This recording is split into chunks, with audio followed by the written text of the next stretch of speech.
Natural timber linings are a great way to add character, vogue and value to your project.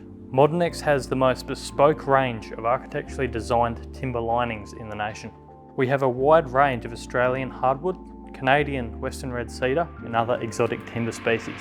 All of our timber is sustainably sourced, PEFC certified, has very high thermal insulation properties, high durability and will enhance your project for many years to come.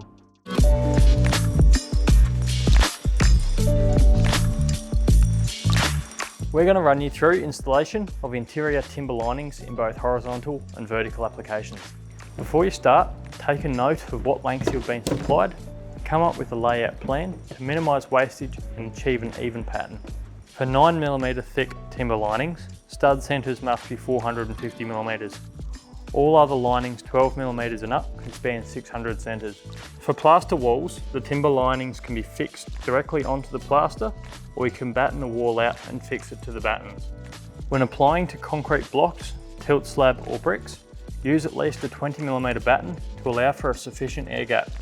For metal studs, we advise fixing a timber batten over the stud. The best tools for the job are construction adhesive and a finishing nailer to hold the boards in place while the adhesive dries. We're starting by installing the edge trim first to give us a straight edge to work from. As an option, the trims can be installed once the lining boards are in place to cover the cut ends. Let's start with the horizontal installation first. Working our way up from the bottom of the wall, it's critical to check the first board is level. Here we've chosen to space the board up from the floor to give a shadow line effect. To attach to the wall, we're going to glue the back of the board, then nail it into place.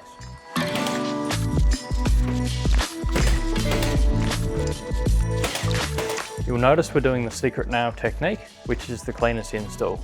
After you've glued the back of the board, you run a nail on a 45-degree angle through the supported tongue of the board, which is then covered by the overlap of the following board. For your top board, measure the space remaining and cut down a board to suit. Over this side of the wall, we will show you a different technique, using a trim against the floor instead of the shadow line effect. Fix the trim to the wall using adhesive and finishing nails. Again, as this is a horizontal installation, it is critical to ensure that the trim is level.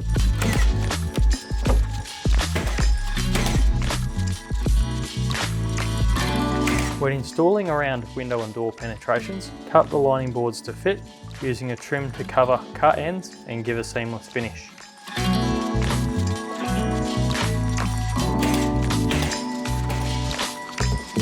If you have random lengths of lining board, it's important to position the joint over a stud. We also recommend offsetting the joints. Now, we'll show you how to install timber linings vertically for a different look. You can see we've installed horizontal battens at 600 centres to support the boards. Vertical installation is very similar to the horizontal method. On this wall, we've run the boards from the floor and covered the bottom edge with a finishing trim.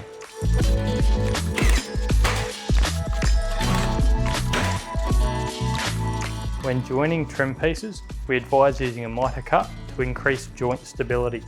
Once you've finished the install, wipe over the lining boards with a damp rag to remove marks and fingerprints and to give it a beautiful finish. The final application we're going to show you is the internal timber lining on the ceiling. It's the same method as the walls, using construction adhesive and secret nail fixings.